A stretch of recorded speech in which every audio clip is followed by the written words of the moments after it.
በስመ አብ ወወልድ ወመንፈስ ቅዱስ አሐዱ አምላክ አሜን። ደስ ብሎናል፣ እንኳን ደስ አላችሁ። ሥጋን እናክማለን፣ ነፍስን እናድናለን።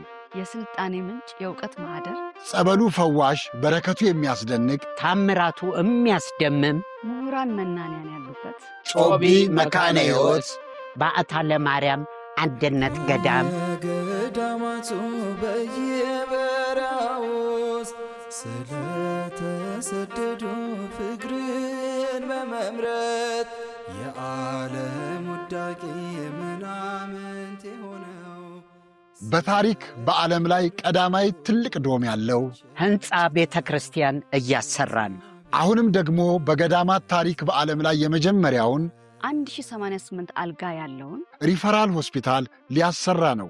ይህንን ቅዱስ ዓላማ ለሕዝብ ለማስተዋወቅ እግዚአብሔር ቢፈቅድ እሁድ የካቲት 29 2018 ዓ.ም ከምሽቱ 12 ሰዓት ጀምሮ ይህ ልዩ የቀጥታ ስርጭት በደረጀ ዘወይን ሚዲያ፣ በነጋሽ ሚዲያ፣ በቋንቋይነሽ ሚዲያ፣ በሎዛ ሚዲያ እንዲሁም በተለያዩ ሚዲያዎችና ቲክቶከሮች እርሶም በዕለቱ በቦታው በመሆን ጉባኤውን በኔነት ስሜት ይታደሙ። ጮቢ መካነ ሕይወት በዓታ ለማርያም አንድነት ገዳም አዘጋጅ ኮሚቴ